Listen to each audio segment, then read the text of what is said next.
भ्रष्टाचार ही लालू प्रसाद जी का गहना है। और इतने अंगरक्षक कैसे मिल गए?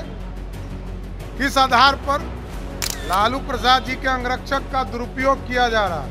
जैसे जैसे चुनाव के चरण बीतते जा रहे हैं, पहले तो इनके पार्टी के दूसरे नेता थे, अब स्वयं राष्ट्रीय अध्यक्ष कांग्रेस के जिस तरीके की से भाषा की मर्यादा को भूल रहे हैं।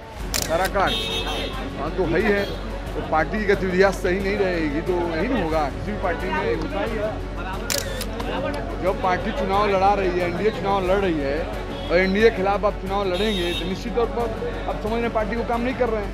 नमस्कार, मेरा नाम प्रेम है और आप लाइव स्ट्रीट देख रहे हैं। देखिए, चिराग पासवान का गुस्सा कांग्रेस के नेताओं पर फूटा है। बिहार सरकार में मंत्री हैं जमा खान। देखिए, बीजेपी के नेता थे पवन सिंह और पवन सिंह पर कार्रवाई की गई। पवन सिंह काराकाट से चुनाव लड़ रहे हैं और वहां से एनडीए के प्रत्याशी हैं उपेंद्र कुशवाहा। अब इन तमाम मुद्दे को लेकर सियासत तेज हो गया है। देखिए, एक और पवन सिंह को बीजेपी ने अपने पार्टी से निष्कासित कर दिया है, तो वहीं सम्राट चौधरी का भी गुस्सा हाई। देखिए, सम्राट चौधरी लालू परिवार पर खूब बरस रहे हैं। जिस तरीके से गोलीबारी हुई है और अब सम्राट चौधरी का भी गुस्सा लालू परिवार पर फूट पड़ा है। लालू परिवार पे भी बरस रहे, लालू यादव पे भी बरस रहे। देखिए, रोहिणी आचार्य चुनाव लड़ रही थी और सम्राट चौधरी का कहना है जो बॉडीगार्ड दिए गए थे राबड़ी देवी को या लालू यादव को, सबका मिसयूज हुआ है। किस तरीके से सम्राट चौधरी हो या फिर चिराग पासवान या जेडीयू कोटे से बिहार सरकार में मंत्री जमा खान, तमाम नेताओं अपनी बातों को रख रहे हैं और खूब बरस रहे हैं विपक्ष के नेताओं। देखिए, मल्लिकार्जुन खड़गे कांग्रेस के राष्ट्रीय अध्यक्ष हैं, उनके बयान पर भी चिराग पासवान खूब बरस रहे हैं। क्या कुछ करें चिराग पासवान, सम्राट चौधरी और जमा खान, ठीक देखिए आप इस वीडियो में।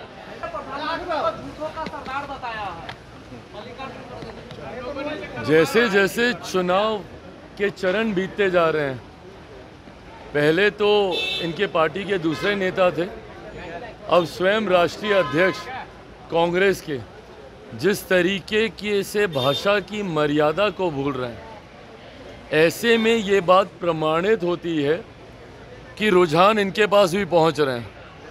पता इनको भी चल गया है कि 5 सीटों में कितनी बुरी तरीके से ये लोग चुनाव हार रहे हैं। हम लोग इन 5 चरणों में जिस तरीके से मतदान हुआ है, 300 से 315 तक का आंकड़ा हम लोग पार कर चुके हैं। अब 25 तारीख वाला और 1 तारीख वाला मतदान, इसमें हम लोग यकीनन 400 का भी आंकड़ा पार करेंगे। और अगर इस बार पूरा एनडीए मिलकर इतिहास में सबसे बड़ी संख्या के साथ केंद्र में सरकार बनाता है, तो उसमें भी किसी को आश्चर्य नहीं होना चाहिए।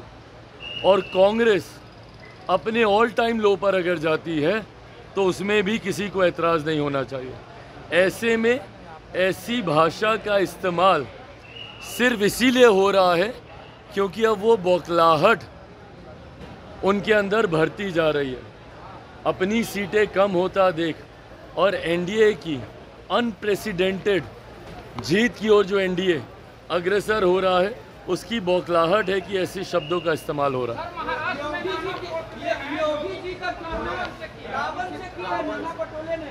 हाँ, ये पुनः उसी का दूसरा उदाहरण है। जो अभी हम बोले हैं, जिस तरीके से कांग्रेस के राष्ट्रीय अध्यक्ष किए हैं, उसी तरीके से उसका ये दूसरा उदाहरण है। धीरे धीरे जैसे इनको अपनी हार समीप दिख रही है, ये बौखलाहट है। अभी तो 5वां ही चरण हुआ है ना, अभी 6ठा वाला होने दीजिए 25 तारीख को, उसके बाद इनकी भाषा देखिएगा। और 4 तारीख से पहले तमाम मर्यादाएं खो देंगे क्योंकि इनको अपनी हार स्पष्ट दिखाई देगी। ये लालू प्रसाद जी का पूरा परिवार भ्रष्टाचार में लिप्त होता है, उनको दूसरा कोई चीज़ नहीं दिखाई देता। भ्रष्टाचार ही लालू प्रसाद जी का गहना है। और जिस तरह का तांडव छपरा में ही लोगों ने करवाया है, एक ही बूथ को बार बार डिस्टर्ब करना और जनता को उस्काना, और इतने अंगरक्षक कैसे मिल गए, किस आधार पर लालू प्रसाद जी के अंगरक्षक का दुरुपयोग किया जा रहा है, राबड़ी देवी जी के अंगरक्षक का दुरुपयोग किया जा रहा है। इसलिए इस पूरे मामले की जांच की कार्रवाई की जाए। काराकाट हाँ तो है ही है, तो पार्टी की गतिविधियाँ सही नहीं रहेगी तो यही नहीं होगा, किसी भी पार्टी में होता ही है। जब पार्टी चुनाव लड़ा रही है, एनडीए चुनाव लड़ रही है और एनडीए के खिलाफ आप चुनाव लड़ेंगे तो निश्चित तौर पर आप समझ रहे पार्टी को काम नहीं कर रहे हैं।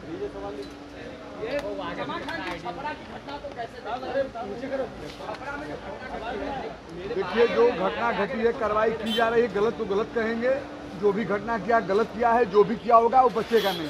उसकी जांच चल रही है, जांच होगी और इस सरकार में आप जानते हैं कि कोई बचता नहीं, कोई भी हो। मल्लिकार्जुन खड़गे ने कहा कि पीएम झूठों का सम्राट, तो कुछ भी बोल रहे हैं भाई, चुनाव लड़ रहे हैं तो आप जानते ही हैं कौन क्या बोलता है। उधर मैं नहीं जाना चाहता हूँ, समय बता देगा। बिहार में 40 से 40 हम लोग चुनाव जीत रहे हैं, तो उधर हम नहीं बोलना, आलोचना नहीं करना चाहते, क्योंकि भाई चुनाव का मामला है, वो कुछ भी बोल सकते हैं, उसे क्या लेना देना। तेजस्वी करे 300 पार हो गए इंडिया का। कौन अपने मुंह से कहना कहते रहे, मुंह से कहने से होगा, तो समय बताएगा। जनता ना देखता है, जनता ना फंसा लेती है।